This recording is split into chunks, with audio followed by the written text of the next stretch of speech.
जंगी तराने और जंगे सितंबर। 6 सितंबर पाकिस्तान की तारीख का सुनहरा दिन, कौम के बाहमी इत्तेहाद और यगानगत का अमली मजहर, जिसने पाकिस्तान का सर फख्र से बुलंद कर दिया और जज्बा-ए ईमानी के जरिए भारत के शब खून का मुंह तोड़ जवाब दिया। 1965 में पाकिस्तान की अफवाज ने सरहदी महाजों पर भारत के नापाक अज़ाइम को खाक में मिला दिया।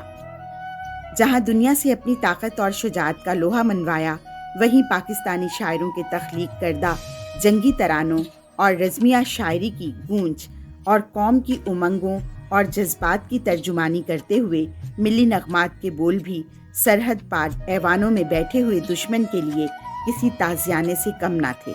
यौम दिफा तजदीद अहद का दिन है और तकाजा करता है कि नफ़रतों अदावतों की खलीज को पाट कर अपनी गुम करदा राह को पालें और मुत्तहद होकर बैरूनी ताकतों की आंखों में आंखें डालकर ये बावर करा दें कि अभी ईमान की हरारत दिलों में जिंदा है। ये वही दिन है जब जुर्रत व बहादुरी की वो तारीख रकम हुई जो रहती दुनिया तक दरख्शां रहेगी।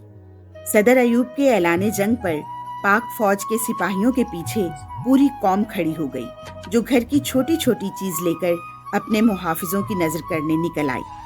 ऐसे में शायरों, मौसीकारों, गुलूकारों और फनकारों के खून ने भी जोश मारा और वो तराने और गीत तख्लीक किए जो पूरी कौम की आवाज़ बन गए।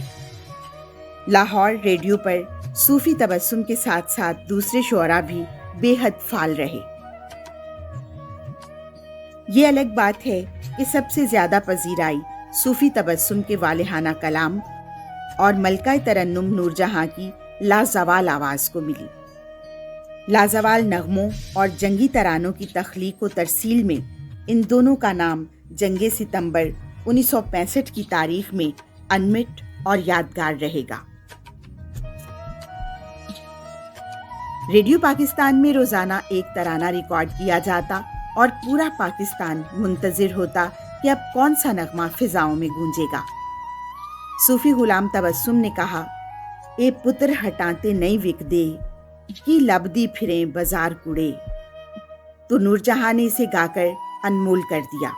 मेहदी हसन अपनी जान नजर करूं, अपनी वफा पेश करूं गाते हुए लहू गरमाते रहे।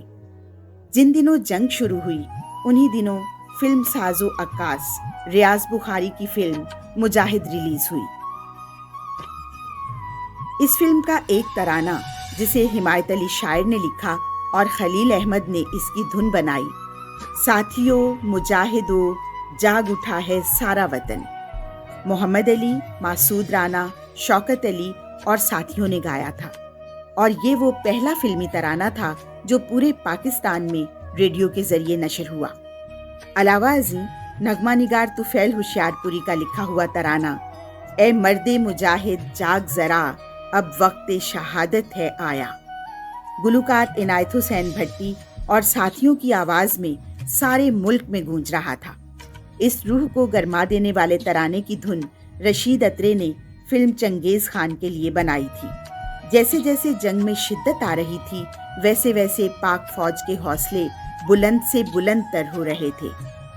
ऐसे में शहनशाह गज़ल मेहदी हसन खान की आवाज़ रेडियो पर गूंजी, खित्ताए लाहौर तेरे जान इसारों को सलाम। मलका तरन्नुम नूरजहां ने इस जंगी माहौल में अपनी मुतरन्नुम आवाज़ में जमीलुद्दीन आली का लिखा हुआ नगमा, ए वतन के सजीले जवानों मेरे नगमे तुम्हारे लिए हैं, पेश किया, जिसे सुनकर फौजी भाइयों में एक गैबी ताकत पैदा हो गई, जिसने अपने से 4 गुना ताकतवर फौज के छक्के छुड़ा दिए।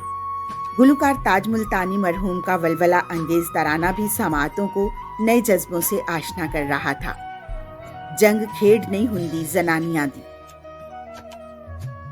पर भारतीय टैंकों का सामना करने वाले जवानों के लिए मैडम नूरजहां का ये गीत उनके हौसलों की सही तर्जुमानी कर रहा था।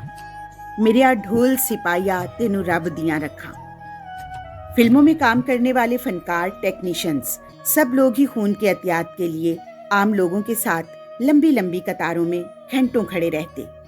फिल्म साजों ने इस फतेह मुबीन को अपनी फिल्मों का मौजू बनाते हुए شجاعت اور قربانی سے لبریز ان کارناموں کو اپنی فلموں میں خراج تحسین پیش کیا۔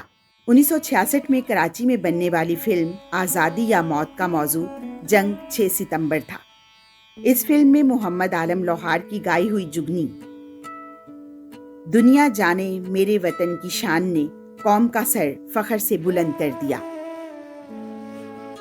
ایک اور نغمہ جس کے بول تھے شیروں کا وہ نعرہ گونجا آزادی یا موت، پاک فوج کی عظمت کو سلام پیش کر رہا تھا۔ ان دونوں گیتوں کے خالق صحبا اختر تھے۔ محمد علی اور شمیم آرا کی یادگار فلم آگ کا دریا میں جوش ملی آبادی کا انقلابی ترانہ اے وطن ہم ہیں تیری شمع کے پروانوں میں، جسے مسعود رانا اور ساتھیوں نے گایا تھا۔ یہ وہ سال تھا جب کئی فلموں میں اسی طرح کے ترانے اور مناظر شامل کیے گئے تھے جو 6 ستمبر کی جنگ کے پس منظر سے تعلق رکھتے تھے۔ ایک ایسی ہی فلم معجزہ بھی انہی دنوں میں ریلیز ہوئی تھی۔ اس فلم میں حب الوطنی کے جذبے اور اس کی حفاظت کرنے والوں کو اس نغمے میں خراج تحسین پیش کیا گیا تھا۔ توحید کے متوالوں باطل کو مٹا دیں گے، اس ملی نغمے کو سلیم رضا، مسعود رانا اور ساتھیوں نے گایا تھا، جس کی طرز اختر حسین اور بول ساحل فارانی نے لکھے تھے۔ نغمہ نگار مشیر کاظمی کا لکھا جنگی ترانہ اے راہ حق کے شہیدوں وفا کی تصویروں، جسے گلوکارہ نسیم بیگم نے گایا، اور اس ایمان افروز ترانے کو موسیقار سلیم اقبال نے تخلیق کیا۔ فلم ساز و ہدایت کار سیف الدین سیف کی فلم مادر وطن میں اس غیر معمولی گیت کو شامل کیا گیا۔ فلم ساز اور ہدایت کار شباب کیرانوی نے بھی اس پس منظر میں فلم وطن کا سپاہی بنائی، جس میں محمد علی اور فردوس نے مرکزی کردار ادا کیے۔ اس فلم میں محاذ جنگ پر جانے والے محبوب شوہر کو اس کی بیوی رخصت کرتے ہوئے ایک گیت گاتی ہے جس کے بول تھے تجھے وطن نے پکارا ہے جا میرے محبوب۔ اسے اداکارہ فردوس پر فلمایا گیا۔ نور جہاں کے گائے ہوئے اس گیت کے موسیقار منظور اشرف تھے۔ اردو میں جذبہ قومیت کے اشتراک سے قومی شاعری کو ایک الگ صنف ادب کے طور پر متعارف کرانے والے اہم قومی شعراء صبا اکبر آبادی، طفیل ہوشیار پوری، سید ضمیر جعفری، کرم حیدری، کلیم عثمانی، مشیر کاظمی، کیف بنارسی، ساقی جاوید، جمیل الدین عالی، تنویر نقوی، حمایت علی شاعر، رئیس امروہوی، احمد ندیم قاسمی، منیر نیازی، ریاض الرحمان ساغر اور کئی شعراء شامل ہیں۔ پاکستان کی آزاد فضاؤں میں ان شعراء کے ترانے اور ملی نغمات کی گونج ہمیشہ سنائی دیتی رہے گی، اور پاکستانی گلوکاروں موسیقاروں کی کاوشیں صرف 6 ستمبر 1965 تک ہی محدود نہیں رہیں، بلکہ یہ سلسلہ اب بھی جاری ہے۔ موجودہ دور میں ساحر علی بگا اور راحت فتح علی خان سمیت متعدد گلوکاروں کے گائے ہوئے ترانے آج بھی پاکستانی قوم کے لہو کو گرماتے ہیں۔